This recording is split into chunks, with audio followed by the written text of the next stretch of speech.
बिहार सरकार का बड़ा फैसला, अब नहीं लगेगा 21 दिन, बिहार में 24 घंटे में मिलेगा डेथ सर्टिफिकेट।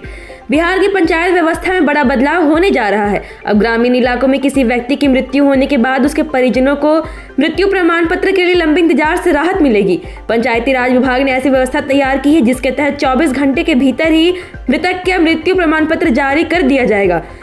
इस प्रस्ताव को जल्द ही शीर्ष स्तर पर मंजूरी मिलने की उम्मीद है, जिसके बाद इसे पूरे राज्य में लागू कर दिया जाएगा। धर्म संकट में आरजेडी और कांग्रेस। बिहार में हाल ही में राज्यसभा चुनाव में एनडीए ने सभी 5 सीटों पर जीत दर्ज कर क्लीन स्वीप कर लिया, जबकि महागठबंधन के उम्मीदवार को हार का सामना करना पड़ा।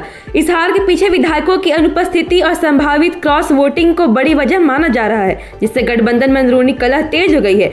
बागी विधायकों पर कार्रवाई को लेकर राष्ट्रीय जनता दल और भारतीय राष्ट्रीय कांग्रेस दोनों ही असमंजस की स्थिति में है। जेडीयू ने अपने 3 महासचिवों को दफ्तर में घुसने पर लगाई पाबंदी। जेडीयू ने अपने 3 नेताओं पर सख्त एक्शन लिया है। तीनों को प्रदेश कार्यालय आने पर रोक लगा दी गई है।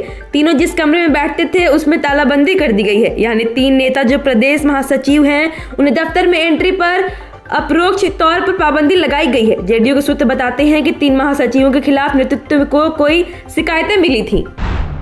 बिहार में 42,000 शिक्षकों की बहाली जल्द। मुख्यमंत्री सीएम नीतीश कुमार ने कहा कि बीपीएससी से 45,000 नए पदों पर शिक्षकों की बहाली जल्द होगी। इसकी प्रक्रिया शुरू हो गई है। सीएम शुक्रवार को समृद्धि यात्रा के दौरान गया के टनकुप्पा स्थित बिहार पोषक अनाज एवं मूल्य श्रृंखला उत्कृष्टता केंद्र और औरंगाबाद के बारूद में मुंशी बीघा में आयोजित जनसंवाद कार्यक्रम में संबोधित कर रहे थे। नीतीश कुमार पहुंचे फुलवारी शरीफ खानकाह। बिहार के मुख्यमंत्री नीतीश कुमार ईद के मौके पर शनिवार को फुलवारी शरीफ स्थित प्रसिद्ध खानकाह मुजीबिया पहुंचे। वहां उन्होंने खानकाह के सज्जादा नसीन हजरत मौलाना सैयद शाह अयातुल्लाह कादरी से मुलाकात कर उन्हें ईद की मुबारकबाद दी। वहीं सीएम नीतीश कुमार ने कहा कि ईद के मौके पर प्रदेश में देशवासियों को तथा विशेषकर मुस्लिम भाई बहनों को हार्दिक बधाइयां और शुभकामनाएं देता हूँ। खुदा इस मुबारक दिन पर हम सब पर अपनी रहमतों की बारिश करें और राज्य में सुख शांति और समृद्धि आए। 20 साल में पहली बार नीतीश नहीं आए गांधी मैदान, निशांत पहुंचे। पटना के गांधी मैदान समेत कई जगहों पर ईद की नमाज अदा की गई। 20,000 से अधिक लोगों ने ईद की नमाज अदा की। पटना के गांधी मैदान में पिछले 20 साल में पहली बार ऐसा हुआ जब सीएम नीतीश कुमार ईद की नमाज कार्यक्रम में शामिल नहीं हुए। उनकी जगह उनके बेटे जनता दल यूनाइटेड के नेता निशांत कुमार यहां पर पहुंचे। उनके साथ बिहार सरकार के मंत्री अशोक चौधरी और अन्य अधिकारी भी थे। रिजर्व बैंक के गवर्नर नीतीश और सम्राट से मिले, विजय या वित्त मंत्री से नहीं। भारतीय रिजर्व बैंक के गवर्नर संजय मल्होत्रा की पटना में शुक्रवार को 2 औपचारिक मुलाकात ने राजनीतिक हलचल पैदा कर दी है। रिजर्व बैंक की बोर्ड मीटिंग के लिए पटना आए गवर्नर संजय मल्होत्रा ने मुख्यमंत्री आवास जाकर सीएम नीतीश कुमार और सम्राट चौधरी के आवास जाकर भाजपा के एक ही डिप्टी सीएम से मुलाकात की। मुलाकात की फोटो सामने आने के बाद राजनीतिक गलियारे में इस बात पर चर्चा होने लगी है कि क्या इसे दिल्ली से भाजपा का अगले सीएम को लेकर कोई संकेत माना जाए या नहीं। मुजफ्फरपुर में 400 से अधिक मजिस्ट्रेट तैनात, नमाज स्थलों पर कड़ी निगरानी। जिले में शनिवार को ईद हर्षोल्लास के साथ मनाई गई। किसी तरह या व्यवधान या परेशानी नहीं हो, इसके लिए प्रशासन की ओर से भी भरपूर तैयारी की गई है।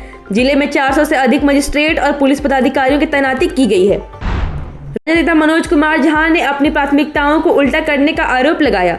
राजद नेता मनोज कुमार झा ने छत्तीसगढ़ में धर्मांतरण विरोधी कानून पास होने पर कहा, दिक्कत यह है कि हमने अपनी प्राथमिकताओं को उल्टा लटका दिया है। बीते दिनों में कितनी बार बेरोजगारी पर सवाल पूछे गए, वही हाल महंगाई का भी है। पहले से ही बहुत सारी चीजें तय हैं। जाहिर है कि आपके पास कोई और विषय नहीं है, इसलिए चाहते हैं कि लोग इन विषयों में डूबे रहें, हिंदू मुसलमान करते रहें, ताकि भूख, गरीबी, तंगी, इन सब पर बात ही नहीं होगी। झारखंड में युवाओं को बड़ा तोहफा, मरांग गोमके योजना का विस्तार। झारखंड के मुख्यमंत्री हेमंत सोरेन ने मरांग गोमके जयपाल सिंह मुंडा की पुण्यतिथि पर उन्हें भावभीनी श्रद्धांजलि अर्पित करते हुए राज्य के युवाओं के सशक्तिकरण के लिए कई महत्वपूर्ण घोषणाएं की। मुख्यमंत्री ने एक्स पोस्ट के माध्यम से शुक्रवार को घोषणा की कि मरांग गोमके पारदर्शी छात्रवृत्ति योजना का विस्तार किया जा रहा है। Thank you so much for watching this video. Don't forget to like, comment, share and subscribe.